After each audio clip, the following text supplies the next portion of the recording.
ya, karena Pak Jokowi udah ngomong juga kalau nanti ini depan kami ya dari tim hukum Merah Putih, jumlahnya ada 8 orang pada waktu itu, dikatakan oleh yang bersangkutan bahwa kalau nanti ini saya terpaksa harus bicara karena saya mendapatkan perlakuan yang tidak adil, maka saya akan bicara.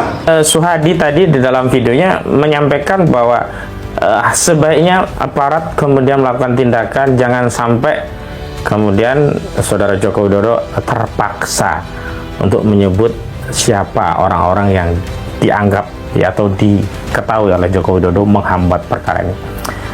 Justru kita ingin Saudara Joko Widodo terbuka saja, sampaikan saja siapa orangnya, dari partai apa. Jangan selalu membangun narasi yang menyebabkan banyak orang tertuduh. Korbannya sudah ada Partai Demokrat, sebelumnya disebut ada Partai Biru, ya, kemudian narik-narik SBY, dan bahkan menyebabkan Partai Demokrat dari divisi hukumnya mengambil langkah dengan melaporkan sejumlah buzzer-buzzer yang terafiliasi dengan kubu Joko Widodo. Dan hari ini begitu, hal yang sama diulangi dari kubu Jokowi, seolah-olah proses yang tidak segera sampai ke persidangan itu karena faktor adanya pengaruh kekuasaan atau partai politik atau siapapun itu yang menghambat kasus ini.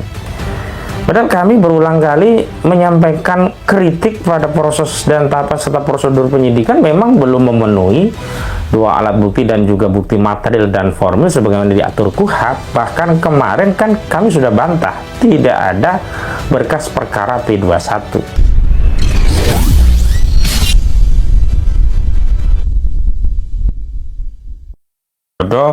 Sampai hari ini masih terus menjadi perdebatan publik, dan sejumlah argumentasi yang dilontarkan kubu Jokowi memang selalu direpetisi, termasuk diantaranya sejumlah tuduhan tentang ada orang besar yang seolah-olah atas peran orang besar tersebut kasus ini mandek atau tidak berjalan begitu.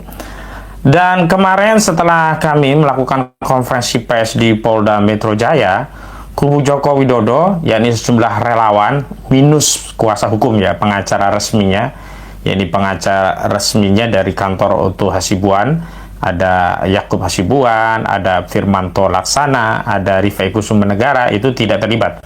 Jadi sejumlah relawan-relawan yang memang pro Jokowi, ada dari Peradi Bersatu, di sana ada Lecumanan, ada juga Ade Darmawan, termasuk ada C. Suhadi, SHMH dari relawan Merah Putih, yang juga ikut memberikan statement, dan statementnya ini merepetisi tuduhan ada orang besar yang seolah-olah menghalangi proses penyidikan ini sehingga jalan di tempat. Dan dalam konferensi pers itu, setelah penyampaian dari Ade Darmawan dari Peradi Bersatu, C. Suhadi kembali menyampaikan soal adanya orang yang menghalangi, katakanlah demikian, terhadap proses penyidikan ini, dan sebaiknya tidak dilakukan, dan bahkan pada waktunya nanti Jokowi juga akan sebut nama. Kita simak dulu apa yang disampaikan oleh C. Suhadi ini dalam konferensi persnya saat bersama sejumlah kubu Joko Widodo, relawan-relawannya, termasuk ada Pita Romdoni. Ya, ada dalam KUHP. Nah, bisa dilanjutkan sama Pak Suhadi. Kita sudah tahu nih siapa orang-orang di belakang itu. Cuma kalau kita mau mengatakan itu sangat nggak etis. Bapak sempat agak bisik-bisik. Dan tadi juga saya diingatkan, saya supaya lebih sopan menyampaikan persoalan ini.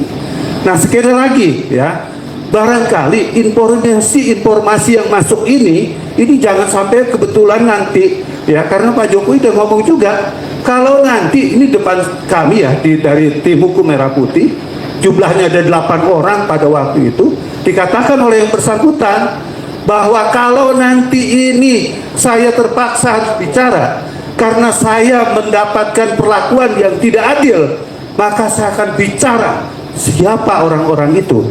Tentunya kan menjadi tidak baik kalau ini terjadi. Dan tentunya juga nanti pandangan orang terhadap pemerintah yang katanya adanya penegakan hukum ini menjadi amburadul, ini kan juga tentunya menjadi bahaya. Dan masyarakat tentunya juga akan tidak percaya kepada upaya-upaya pemerintah dalam rangka penegakan hukum. Ya, jadi sekali lagi, jangan ada cawe-cawe. Roy Suryo itu bukan siapa-siapa, dia masyarakat biasa, dia sama dengan kami-kami yang ada di sini, ya. Dan perlakuan dia melakukan suatu tindak pidana oleh penyidik itu sudah dibuktikan dengan sekurang-kurangnya 2 alat bukti. Ini kan prinsip hukum yang dianutkan, ya. Jadi artinya alat bukti yang tadi pemenuhannya 2 alat bukti itu sudah terpenuhi dan sudah dikatakan oleh penyidik yang bersangkutan menjadi tersangka, gitu ya. Nah kemudian, kenapa juga hari ini kita konferensi pers? Ya, saya hanya akan berfokus kepada lagi-lagi tuduhan ada orang besar, atau sekarang dengan ungkapan ada yang cawe-cawe, sehingga seolah-olah yang menyebabkan perkara ini jalan di tempat itu bukan karena material, tetapi karena ada unsur subjektif pihak-pihak yang menghalangi proses penyidikan ini. Yang pertama ya, yang perlu saya beri tanggapan adalah bahwa apa yang disampaikan oleh C. Suhadi ini dalam sebuah forum podcast yang menyebut pertemuan itu di Solo beberapa hari yang lalu saat bertemu dengan Joko Widodo, yang disebut Joko Widodo mau gebrak meja, marah dan menyebut ada orang yang mencoba, orang besar yang menghalangi proses ini dan dia merasa diperlakukan tidak adil. Jadi dalam sebuah kesempatan saat saya hadir di Rakyat Bersuara, saat itu ada relawan Jokowi yang lain, yakni David Pajung, dari relawan Prabowo Gibran ya, itu menyampaikan bahwa informasi itu tidak benar, dan saat itu memang Roy Suryo sempat mengkonfirmasi apakah benar atau tidak. Kalau tidak berarti ya pasti ada yang berdusta, apakah C. Suhadi yang berdusta atau David Pajung. Jadi keduanya, atau bahkan bisa jadi keduanya informasinya tidak benar. Nah hari ini kan kita menyaksikan C. Suhadi ini balik lagi memberikan penegasan bahwa benar Joko Widodo ya sempat menginformasikan adanya orang-orang yang dianggap punya pengaruh besar, saat itu disebut dari partai politik besar begitu, yang berusaha menghambat proses ini. Dan lagi-lagi saat itu Jokowi merasa mengeluhkan kasusnya yang dulu dijanjikan 3-4 bulan sudah sampai ke tahap persidangan, namun hari ini sudah lebih dari setahun juga tidak kunjung ke proses persidangan. Dan hari ini Suhadi tadi di dalam videonya menyampaikan bahwa sebaiknya aparat kemudian melakukan tindakan, jangan sampai kemudian Saudara Joko Widodo terpaksa untuk menyebut siapa orang-orang yang dianggap atau diketahui oleh Joko Widodo menghambat perkara ini. Justru kita ingin Saudara Joko Widodo terbuka saja. Sampaikan saja siapa orangnya, dari partai apa. Jangan selalu membangun narasi yang menyebabkan banyak orang tertuduh. Korbannya sudah ada Partai Demokrat, sebelumnya disebut ada Partai Biru, ya, kemudian narik-narik SBY, dan bahkan menyebabkan Partai Demokrat dari divisi hukumnya mengambil langkah dengan melaporkan sejumlah buzzer-buzzer yang terafiliasi dengan kubu Joko Widodo. Dan hari ini begitu, hal yang sama diulangi dari kubu Jokowi, seolah-olah proses yang tidak segera sampai ke persidangan itu karena faktor adanya pengaruh kekuasaan atau partai politik atau siapapun itu yang menghambat kasus ini. Padahal kami berulang kali menyampaikan kritik pada proses dan tahapan serta prosedur penyidikan memang belum memenuhi 2 alat bukti dan juga bukti material dan formil sebagaimana diatur KUHP. Bahkan kemarin kan kami sudah bantah, tidak ada berkas perkara P21. Apa yang disampaikan oleh Kombes Pol Iman Imanuddin selaku Direktur Tindak Pidana Kriminal Umum Polda Metro Jaya itu tidak pernah menyebut ada berkas lengkap atau berkas perkara P21. Dia hanya menyampaikan ya bahwa sudah ketemu penyidik secara lisan koordinasi persiapan akan tahap 2 untuk menyerahkan barang bukti. Nah, itulah yang kemudian kami kritik. Dari mana proses tahap 2 bahkan penyerahan barang bukti juga tersangkanya kepada jaksa sebagai bagian dari tindak lanjut tahap 2 kalau perkaranya sendiri belum ada P21 dari jaksa. Jadi kalau soalannya di situ, ini sebenarnya persoalan teknis administrasi bahwa memang belum lengkap, jadi tidak bisa juga dipaksa-paksa kalau sesuatu yang belum lengkap itu harus masuk sidang gitu. Tidak bisa. Kenapa? Ya kasihan jaksa, karena nanti yang akan bertarung di persidangan itu bukan polisi selaku penyidik, bukan pula para buzzer, bahkan kuasa hukum Jokowi pun tidak bisa ikut bersidang nanti. Yang bersidang itu adalah jaksa yang mewakili para pelapor, mewakili negara. Jadi nanti yang akan sibuk justru jaksa. Tentu jaksa akan benar-benar prudent ya, hati-hati untuk menangani kasus, apalagi kasus ini mendapat atensi seluruh rakyat. Bukan karena sosok Roya yang mantan menteri, atau bukan juga karena sosok Jokowi yang juga presiden, sebenarnya tidak ada korelasi. Tetapi soal objek perkaranya ini memang berkaitan dengan kepentingan publik, yakni dokumen ijazah yang digunakan oleh seseorang yang karena dokumen itu memenuhi syarat, kemudian dia bisa masuk kontestasi yang akhirnya menjadikan dirinya presiden 2 periode, dan jabatan itulah yang membuat dirinya berwenang mengatur seluruh rakyat, kewenangan anggaran, kewenangan kebijakan, macam-macam gitu. Tentu saja rakyat hari ini semuanya menaruh perhatian penuh terhadap perkara ini, dan karena ada perhatian penuh dari seluruh rakyat itulah saya kira sangat logis ya, rasional saja kemudian ketika jaksa berhati-hati, tidak gegabah, tidak sembrono gitu ya, menganggap perkara ini yang penting masuk persidangan, soal pembuktian nanti belakangan. Tidak bisa, karena kalau sejak awal berkas itu mentah, maka jaksa harus mengambil sikap lebih baik tidak melanjutkan ke proses persidangan. Karena apa? Bukan hanya soal ini dapat perhatian publik, tapi kaitannya dengan reputasi kejaksaan. Kejaksaan akan mempertaruhkan reputasinya di hadapan rakyat. Coba bayangkan, apabila nantinya ternyata memang belum lengkap, belum sempurna, jaksa memaksakan diri dengan model salah benar urusan belakangan, pembuktian belakangan, yang penting bawa ke persidangan, sementara seluruh rakyat melihat itu, karena sidang yang akan dilakukan nantinya pasti sidang yang terbuka untuk umum, bukan sidang privat seperti perceraian yang tidak boleh disiarkan, tidak boleh diakses publik begitu. Tentu ini akan menjadi aib kebangsaan, aib negara, karena jaksa itu mewakili negara. Nah, saya justru mendorong agar kalau benar ya apa yang disampaikan oleh saudara Joko Widodo kepada tim hukumnya, diantaranya kepada C. Suhadi ini, bahwa ada orang yang mencoba menghalangi ya, yang Jokowi pada saatnya nanti akan menyebut nama-nama itu. Saya kira hari ini sudah saatnya sebutkan saja siapa namanya agar menjadi jelas, agar tidak semua tokoh itu menjadi tertuduh, agar tidak semua partai itu menjadi tertuduh. Sebab ketika tidak disebut nama, tidak disebut partai apa, ya hari ini seluruh partai-partai yang ada dalam kekuasaan, yang ada dalam koalisi, termasuk partai pemenang, partai penguasa, dan ini Gerindra, termasuk presidennya yakni Prabowo Subianto, ya bisa menjadi pihak yang tertuduh oleh statement saudara Joko Widodo yang disampaikan oleh C. Suhadi.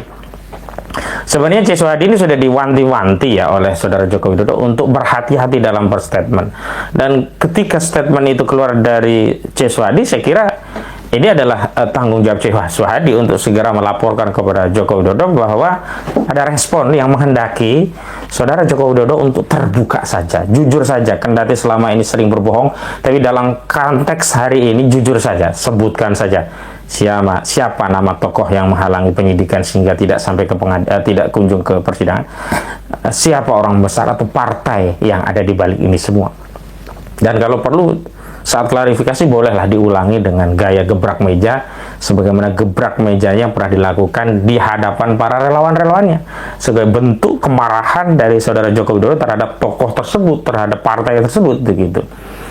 Subscribe ke channel rahmati Allah Subhanahu wa taala. Saya yakin kita semua juga menginginkan pembuktian ini di persidangan, sebagaimana kita sudah terlalu lama menunggu persoalan ini, setahun lebih. Laporan itu di 30 April 2025 yang lalu. Saya pun setuju. Namun sekali lagi, karena ini perhatian publik, kita juga tidak mau nanti jaksa menjadi bahan olok-olok oleh rakyat. Kenapa? Karena masuk dalam sebuah proses yang perkara itu belum sempurna, belum lengkap baik secara formal dan material, tetapi dipaksakan oleh jaksa penuntut umum. Nah, ini berbahaya bagi jaksa itu sendiri, bukan bagi yang lain-lain, tapi ini berbahaya bagi jaksa. Nah, saya kira kita semua juga punya pikiran yang sama. Kita ingin menjaga marwah wibawa jaksa. Kita ingin jaksa-jaksa kita itu bekerja dengan baik tanpa ada intervensi. Jadi kalau memang menghargai, menghormati hukum, sebaiknya kubu Joko Widodo tidak perlu cawe-cawe terlalu jauh soal persoalan ini. Percayakan semuanya saja kepada hukum, kepada proses yang sedang berlaku tidak perlu melakukan intervensi apapun. Subscriber kecederaan yang mati Allah Subhanahu wa taala. Saya melihat memang ini ada satu kepanikan dari kubu Joko Widodo, karena bagaimanapun mereka khawatir kalau kasus ini sampai pada proses hukum dan apa yang mereka prediksi tidak sesuai, itu tentu taruhannya bukan hanya Jokowi saja, tetapi kekuasaan atau dinasti politik Jokowi ini akan berdampak kepada Gibran, berdampak kepada Kaisang, berdampak kepada Bobi Nasution begitu. Nah, kemarin kita ketahui hari ini Jokowi terbang ke Jakarta, boleh jadi juga itu adalah kaitannya dengan sejumlah loyalis Jokowi yang hari ini terkena persoalan hukum seperti Dadan sebagai kepala MPG yang dipecat dan kemudian dicokok oleh Kejaksaan Agung dalam kasus korupsi di program makan bergizi gratis, itu juga loyalis Joko Widodo begitu. Karena itulah saya pikir, karena kita menghormati hukum, jadi sepertinya apa yang bergulir ini memang harus dilalui begitu. Dan saya pikir bukan hanya satu yang perkara yang seperti ini, Jokowi juga sudah tahu. Perkara Firly Bahuri, ex-ketua KPK yang statusnya dulu juga sudah tersangka, sampai hari ini juga belum disidangkan gitu. Jadi ini bukan soal cepat atau lama, tetapi soal keadilan. Jadi kalau mau adil ya segala kasus itu harus diselesaikan dengan sama. Dan hari ini sebenarnya kita masyarakat sedang dipertontonkan ketidakadilan ketika kubu Jokowi itu bermasalah secara hukum tapi tak kunjung kemudian ada proses hukum. Misalnya di kasus Sylvester Matutina, ya sudah ingkrah sejak 2019, tidak kunjung dieksekusi. Yang belakangan ya kasusnya siapa? Rasman yang juga sudah ingkrah tapi juga belum dieksekusi begitu. Dan jadi kita melihatnya tidak hanya fokus kepada kasusnya saudara Joko Widodo, kita melihat kasus secara keseluruhan sehingga kita tidak kemudian berpikiran seolah hanya kasusnya Jokowi yang lama. Enggak, kasus yang lain juga banyak. Bahkan Firly Bahuri itu status tersangka tidak pernah WL. Coba bayangkan Roy Suryo dan kawan-kawan ini, tersangka terus WL, wajib lapor, itu kan sesuatu yang sangat menjengkelkan begitu. Tapi sekali lagi karena ini proses hukum ya dijalani begitu. Dan kalau memang saudara Joko Widodo sudah tidak betah ya ingin segera ya tunjuk hidung ya siapa yang cawi-cawi, yang menurut C. Suhadi itu tadi ada yang cawi-cawi, ya tunjuk hidung saja yang cawi-cawi itu siapa. Misalnya ada partai fulan ya sebut, kalau yang lalu kan sudah disebut SBY sama Partai Demokrat, ya sebut lagi apakah ada partai yang lain, apakah Partai Gerindra atau bahkan Prabowo Subianto yang disebut menghalangi, sebut saja. Apakah kemudian Partai Golkar, apakah Bahlil yang menghalangi, sebut saja.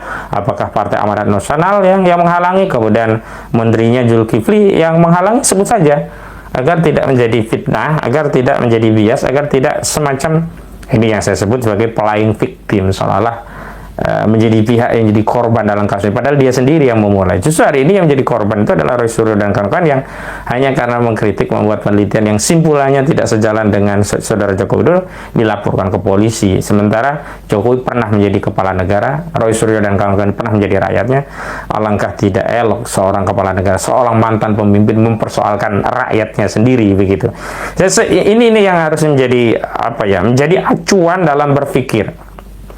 Dan bahkan kalau nama-nama itu disebut, kita menjadi tegas juga akan memberikan statement seperti apa. Misalnya begini, kalau disebut nama tertentu, maka kita tegaskan bahwa nama-nama itu tidak ada kaitannya dengan kami. Kalaupun itu diambil tindakan intervensi, itu bukan karena permintaan kami. Karena kami hanya bicara soal norma, soal bukti, soal argumentasi, soal data, soal fakta. Soal-soal di luar itu yang memang ada di balik peristiwa ini kami tidak tahu, dan memang kami tidak punya urgensi dan tidak ada relevansinya kami berhubungan. Dan dulu kita sudah pernah bantah tentang misalkan JK yang dituduh yang membiayai 5 miliar rupiah. Nah, sampai sekarang kan tidak ada kejelasan itu, dan sampai Yusuf Kala membuat laporan, pelaporan terhadap loyalis Jokowi, misalkan pelaporan terhadap Ade Armando, pelaporan terhadap Grace Natali, dan pelaporan terhadap Abu Janda. Dan Abu Janda belakangan dilaporkan juga oleh banyak pihak lainnya. karena isunya bukan hanya soal JK, tapi terakhir karena tindakannya yang sangat rasis dan mengedarkan kebencian dan permusuhan terhadap daerah-daerah tertentu yang disebutnya sebagai barbar, yakni Sumatera Barat dan Jawa Barat. Bahkan Ikatan Keluarga Minang IKM itu melaporkan Abu Janda di berbagai polda di seluruh Indonesia. Sekian para kecelakaan rahmati Allah Subhanahu wa taala.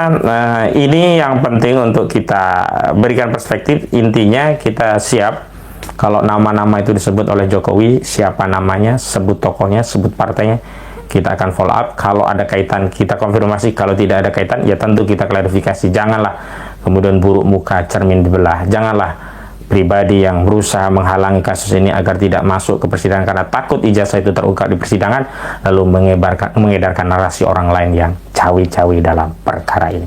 Demikian, billahi taufiq wal hidayah, wal afu minkum. Wassalamualaikum warahmatullahi wabarakatuh.